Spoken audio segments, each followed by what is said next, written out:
타협 없는 믿음과 행동하는 신앙. 우리가 타협이라는 것은 좋은 거죠. 그러나 모든 곳에 타협이 다 좋은 건 아닙니다. 우리가 문제를 해결해 나갈 때에 때로는 타협을 통해서 문제를 해결해 나가야 될 것도 있지만, 그러나 타협이 있어서는 안 된 그런 또 요소들도 있죠. 그게 뭡니까? 진리에 관한 한 타협이 있어서는 되지 않는다라는 것을 우리는 성경을 통해서 알아볼 수가 있습니다. 여러분이 흔히 구약 성경은 히브리어, 신약 성경은 헬라어로 기록되었다라고 얘기하죠. 그리고 곳곳 중간중간에 조금씩 아람, 즉 시리아 말이 시리아 언어로 기록된 부분이 있죠. 뭐 마라나타, 달리다굼 이런 내용들은 아람어로 차용됐다라고 우리가 얘기를 하거든요. 자, 어쨌든 크게는 히브리어와 헬라어로 기록된 게 우리 성경이죠. 그래서 흔히 막 신앙생활 했을 때 메시아라는 단어와 그리스도나랑 무슨 뜻인가 이랬던 적이 있었는데, 나중에 알고 보니까 같은 단어, 다른 언어였던 거죠. 그래서 메시아나 그리스도는 같은 단어인가요? 그래서 기름 부음을 받다 우리말로 말하면 이게 이제 그리스도, 구약 언어로 말하면 메시아. 오늘날에도 메시아라는 단어나 그리스도라는 단어가 다른 걸로 이해하고 있는 사람 많을걸요 아마. 이처럼 히브리어, 헬라어로 이루어진 성경, 우리는 어떤 언어를 바라볼 때 뭐 모든 어떤 언어들이 다 중요하겠지만, 특별히 우리 성경을 주목하여 볼 때 우리 관심 있게 봐야 될 품사가 있습니다. 그게 뭐냐면 동사입니다. 동사. 한번 따라합시다. 동사. 동사. 흔히 신앙생활, 신앙, 믿음이라는 것은 명사가 아니라 동사다, 뭐 이렇게 얘기하죠. 사랑도 움직이는 것, 즉 사랑도 명사가 아니라 동사다. 이걸 통해서 우리가 알 수 있는 건 뭡니까? 나더러 주여 주여 하는 자마다 다 천국에 들어갈 것이 아니요 하늘에 계신 아버지의 뜻대로 행하는 자에 들어간다. 행함이 없는 믿음은 죽은 것이다 라고 행함과 믿음의 관계를 동전의 양면으로 이렇게 설명하는 경우가 많이 있죠. 그래서 믿음이라는 것은 결국 믿음, 그 단어만 보면은 명사지만, 그러나 그 믿음 속에 포함되어 있는 내용은 행함이라는 그런 동사가 뒤따라갈 때 그 믿음이 증거가 되는 거죠. 자, 오늘 본문을 통해서 보면 요시야 왕이 그야말로 성전에서 발견한 그 여호와 율법책을 읽히게 하고 듣고 읽고 나서 자기가 먼저 동의하고 자복하는 그런 모습을 보였죠. 그런 때에 그 말씀을 자기만 아는 게 아니라 모든 백성들을 다 귀에 들리게 했다. 모든 백성은 다 언약의 말씀을 들리게 했다. 그리고 어떻게 했어요? 그 언약의 말씀을 너희가 정말 마음과 뜻을 다해서 하나님께 순종하고 지켜행하라 라고 이렇게 언약의 갱신, 언약 갱신을 이루었다. 그때 백성들이 하나같이 언약을 따르기로 했다라고 3절에 말씀하고 있습니다. 그리고 첫 번째로 행했던 그 언약 갱신은 한마디로 말하면 뭐라고 그랬어요? 성전 청결, 성전을 청결하는 사건이다. 이 성전 청결 사건은 마태복음, 마가복음, 누가복음이 다 나타나 있는 예수님이 예루살렘을 마지막으로 입성하셔서 이제 십자가 지시기 전에 입성하신 그때에 청결케 하셨던 그 사건을 우리에게 연상케 한다라고 그랬어요. 그래서 내 집은 만민이 기도하는 집이거늘 너희가 어찌하여 강도의 소굴로 만들었느냐. 강도가 하는 일은 뭐예요? 이익을 취하는 그런 행위들을 말하는 거죠.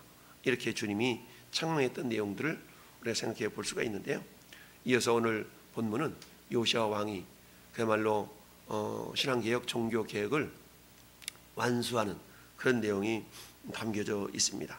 이 내용 보면은 그야말로 하고 행하고 뭐 이런 내용들이 쭉 나타나고 있습니다. 자, 그래서 동사의 내용들이 쭉 기록되어 있는데요. 그래서 10절 말씀 보면 왕이 또 흰놈의 아들 골짜기에 도벳을 더럽게 하여, 그렇죠? 더럽게 하여. 이 행동했다는 얘기 아니겠어요? 어떤 사람은 몰록에게 드리기 위하여서 자기 자녀 불사를 지나가지 못하게 하고, 그렇죠? 못하게 하고. 11절에 또 여러 왕들이 태양을 위하여 날 드린 말들을 제하여 버렸고, 이게 행동이죠. 하반절에도 태양 세례를 불사르고, 12절에도 다락 지붕에 세운 제단들과 쭉 이런 것들을 빻아서 헐고, 가루를 만들고 쏟아 버리고, 이런 것들이 전부 다 뭐예요?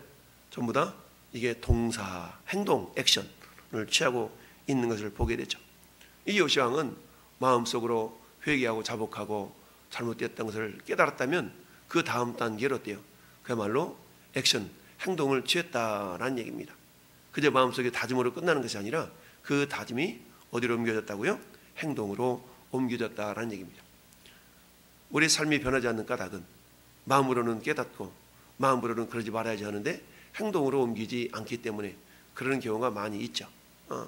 그래서 우리가 명암 전도지에 기록되어 있는 것처럼 우리 인간이 후회를 하는 까닭은 우리가 가지고 있는 이성이, 인간이 가지고 있는 이성이 완전하지 않기 때문이다. 그렇죠? 우리가 가지고 있는 이성이 불완전하기 때문에 우리를 후회를 해요. 그러면 어때요? 후회가 거듭거듭 하다 보면 사람은 어떤 생각에 빠지게 됩니까? 나는 안 되는가 봐. 그렇죠? 안 되니까 예수님을 바라봐야 되는데 안 되니까 그냥 포기해버리고 마는 경우가 많죠. 이게 사단이 우리에게 원하는 모습이죠. 너는 안 돼. 너는 안 돼. 이게 마귀가 원하는 거거든요. 그런데 하나님은 어때요? 그치, 너는 안 되지. 그러니까 나를 봐. 그러니까 내가 도와줄게. 나와 의지해. 나와 함께 하자. 이게 하나님이 우리에게 말씀하시는 것이지만 마귀는 하나님 말씀하심을 듣지 못하도록 차단시키는 역할이 마귀 역할 아니겠어요? 그래서 믿음을 빼앗아가고 신뢰를 빼앗아가고 그러다 보니까 어때요? 난 안 되는 거 봐 하고 가지고 의기소침하고 절망하고 좌절하고 낙심하고 이런 어떤 믿음 속에 믿음을 행하지 못하는 그런 상태로 빠져들게 하는 것이 사단의 모습이다. 사단의 계획이다 라는 걸 기억하면 우리는 어때요? 그럴 때일수록 믿음의 주요 온전하게 하시니 예수를 바라보자. 히브리서 12장 2절의 말씀을 늘 기억하면서 내가 혹시 주님을 바라보지 못하고 있는 부분은 없는가를 우리가 생각해 볼 수 있어야 됩니다. 이처럼 요시아 왕이 행했던 것, 우리 오늘 본문을 통해서 생각해 볼 수 있는 것은 첫째, 따라합시다. 우상은 한 줌의 가루에 불과하다. 그렇죠? 우상은 아무리 강력한 것 같지만 결국은 그 뭐예요? 한 줌의 가루에 불과하다라는 것을 우리가 생각해 볼 수가 있습니다. 자, 그 내용들이 오늘 나타나고 있죠. 빻아서 그렇죠? 6절 말씀에도 보니까 뭐예요? 여호와의 성전에 아세라 상을 내다가 예루살렘 바깥 기드론 시내로 가져다 거기서 불사르고 빻아서 그리고 어때요? 가루를 만들어서 불사르고 재를 만들어서 4절에도 그랬고 오늘 본문의 12절에도 뭐라고 했습니까?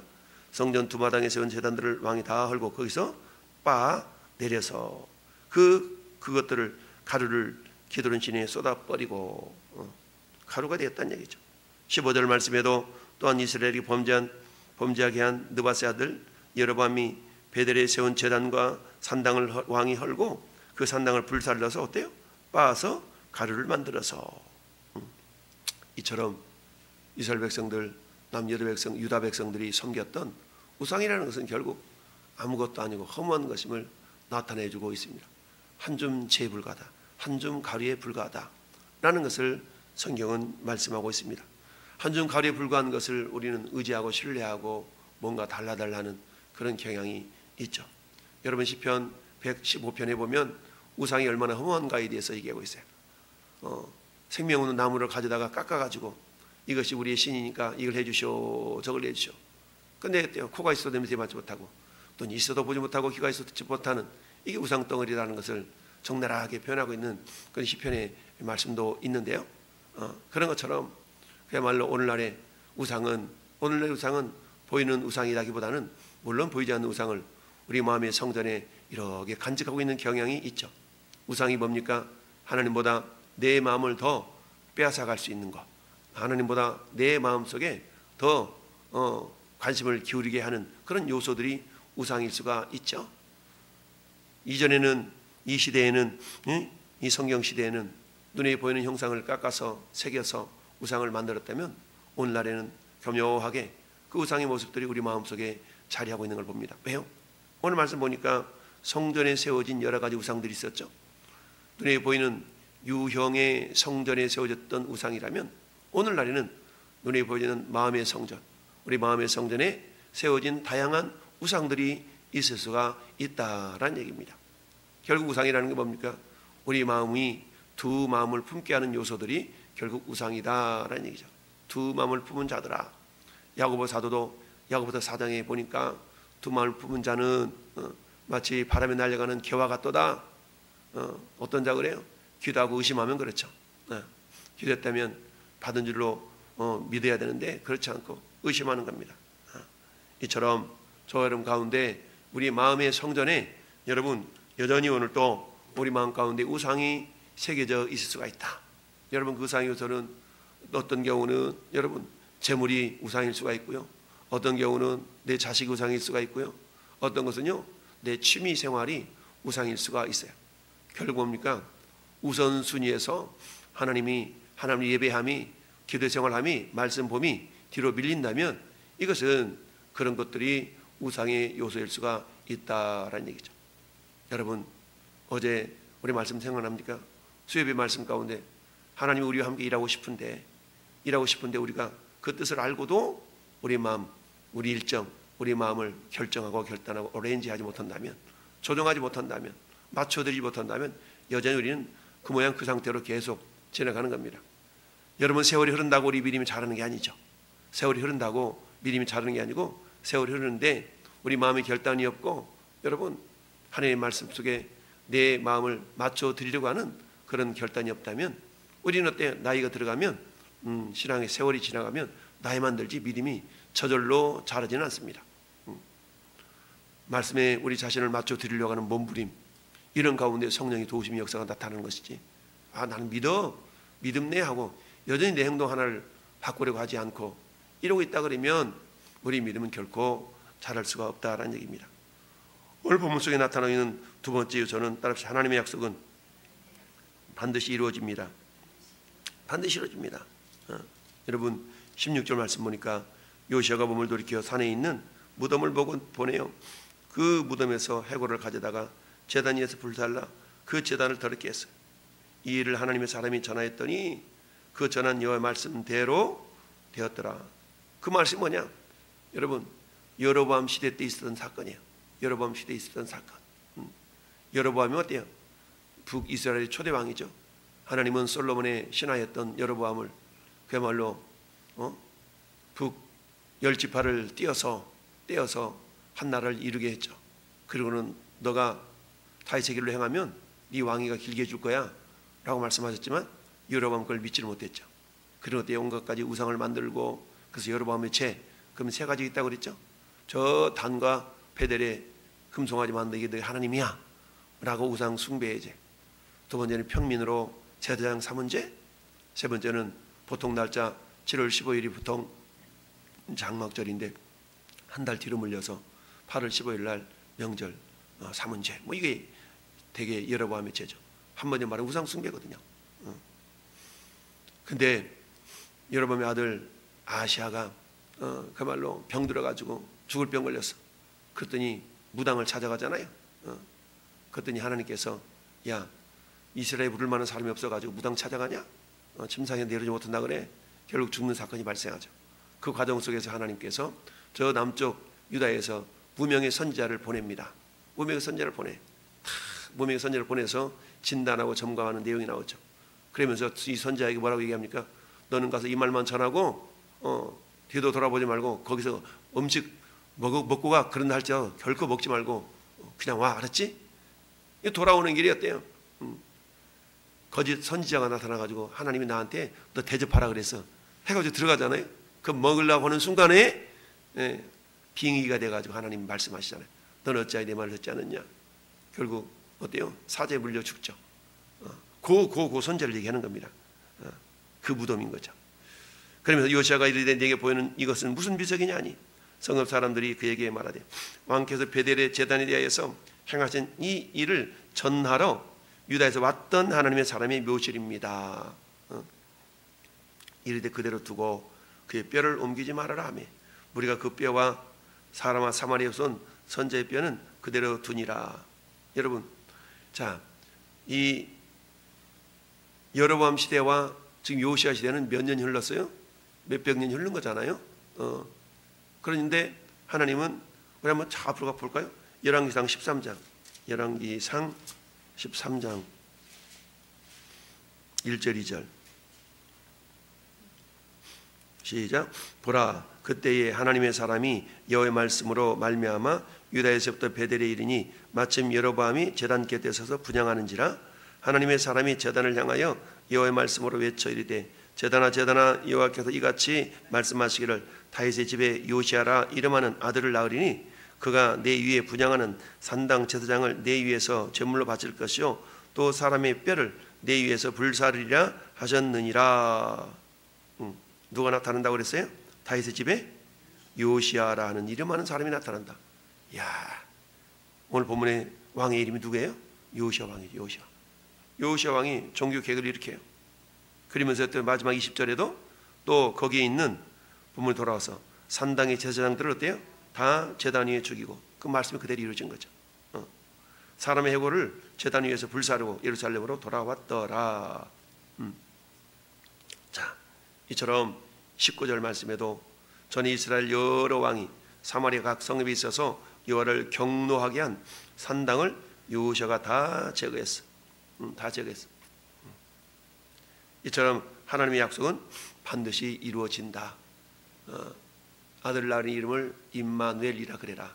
예수님이 이 땅에 오시기 700년 전에 이사야 선지자를 통해서 임마누엘의 약속을 하셨고, 근데 그 말씀대로 그대로 이 땅에 오신 예수 그리스도, 마찬가지 수백 년 전에 하나님께서 여로보암에게 예언하셨던 이름까지도 알아. 요시아라는 사람이 나타날 거다. 근데 요시아가 이 제단을 깨끗하게 할 거야. 이런 일까지도 막 예언했는데 그대로 이루어지죠. 자, 세 번째는 따라합시다. 신앙의 다짐은 반드시 실천으로 이루어져야 됩니다. 그렇죠. 신앙의 다짐했다면 이거 다짐으로 끝내서는 안 된다. 반드시 실천함으로 그것이 이루어져야 된다. 증명이 돼야 된다는 얘기입니다. 야고보 사도가 그렇잖아요. 너 믿음 있냐? 행함으로 증명해봐. 나는 내 믿음을 행함으로 증명해 볼 테니까 이런 얘기하는 내용이 나오죠. 행함 없는 믿음은 죽은 것이다 라고 말씀하고 있는 것처럼, 이 요시아 왕은 하나님의 말씀을 듣고 본인이 깨닫고 통회하고 회개하고 거기서 그친 것이 아니라 그래서 이제는 이렇게 해야 되겠다라고 마음이 결심한 내용들을 실천에 옮긴 것을 보게 됩니다. 그렇습니다. 오늘 본문에는 계속해서 했고 했다라는 수많은 동사가 나옵니다. 반복은 강조의 의미가 있어요. 요시아 왕은 계획을 다짐한 후에 그것을 한마디로 말하면 거침없이 이루어 나갔다라는 얘기입니다. 여러분, 연말 연시가 되면 우리는 다양한 다짐들을 하기도 하고 후회를 하기도 합니다. 이렇게 했을 걸, 저렇게 할 걸. 내년에 이렇게 해봐야지. 내년 이렇게 해봐야지. 그래서 각 교회마다 어정쩡한 규모가 크지 않은 교회들은 직분자를 세울 때마다 목사님들이 고민한다고 그러잖아요. 직분을 줘야 되는데 감당할 수 있을까 말까. 이런 고민들이 많다고 하잖아요. 그래서 우리 교회는 아예 그냥 희망하는 대로 해봅시다라고 해서 지금 몇 년째 그렇게 하고 있는 거 아니겠어요? 그렇다면 어때요? 한번 해보겠습니다 라고 했다면 거기에 걸맞도록 최선을 다해서 그걸 한 해 동안 내가 이렇게 해봤더니 정말 은혜가 되고 복이 됐다. 그러면 권면하는 거예요. 다른 사람들을. 이렇게 한번 해봅시다. 목사가 굳이 말하지 않는다 할지라도 이렇게 해서 신앙이, 믿음이 더욱더 자라가야 되는데, 장전이나 올해나 그냥 적당하게 신앙생활 하다가 나이만 들어가고 이런 신앙생활 하면 안 된다는 얘기입니다. 늘 말씀드리듯이 믿음은 자라가야 된다고 했죠. 믿음은 자라가야 돼. 작년의 믿음, 작년의 신앙보다 올해가 더 나은. 여러분, 믿음은 뭡니까? 신앙의 기초가 믿음이잖아요. 믿음은 명사로 정의되는 것이라면 신앙은 그 명사로 정의된 내용을 행동으로 옮기는, 그게 신앙이죠. 그래서 신앙생활이라고 그랬잖아요. 신앙생활이라는 것은 믿음이라는 기초를 통해서 움직이는 모든 것들을 우리가 신앙생활이라고 그러죠. 그래서 오늘 말씀의 제목, 타협 없는 믿음. 믿음에 타협이 있어서는 안 돼요. 타협 없는 믿음, 그리고 행동하는 신앙. 우리가 믿음으로 결단했다면 그 믿음을 어때요? 행동으로 옮겨야 된다라는 얘기죠. 따라서 타협하면 편해요. 육체는 편해. 타협은 육체는 편하지만 그러나 마음은 불편하죠. 우리 하나님은 몸은 불편하지만 마음이 평안한 쪽을 우리에게 선택하기를 원하셔요. 내 영혼 평안해, 내 영혼 평안해. 마음이 편해야지 우리가, 그렇잖아요. 마음이 불편하면 안 되잖아요. 그래, 몸은 좀 불편해. 그런데 어때요? 주여 복음을 향해 달려나갈 때 우리 마음의 평안, 주님이 주신 평강, 주님이 주신 기쁨, 이런 것들이 넘쳐나게 될 줄로 믿습니다. 오늘 하루 이제 한 해를 마무리하는 이 즈음에 우리가 해야 될 일은 뭐냐? 내가 의지했고 내가 뭔가 신뢰했던 그 우상 한 줌 죄도 아니다. 한 줌밖에 안 된다는 것을 기억하고 우상을 우리가 믿고 섬기는 이게 우상입니다. 그런 것은 없지만 우리 마음속에는 여전히 하나님보다 내 마음을 더 미혹하고 이끌어가는 요소들이 있어요. 그걸 잘 발견해서 정말 기도는 시내가에서 다 태워서 버렸던 것처럼 우리는 어때요? 그 우상 요소들을 과감하게 떨쳐버리고 오직 주만 바라볼지라 라는 찬송도 있는 것처럼 주님만을 바라보며 나갈 수 있기를 바라고요.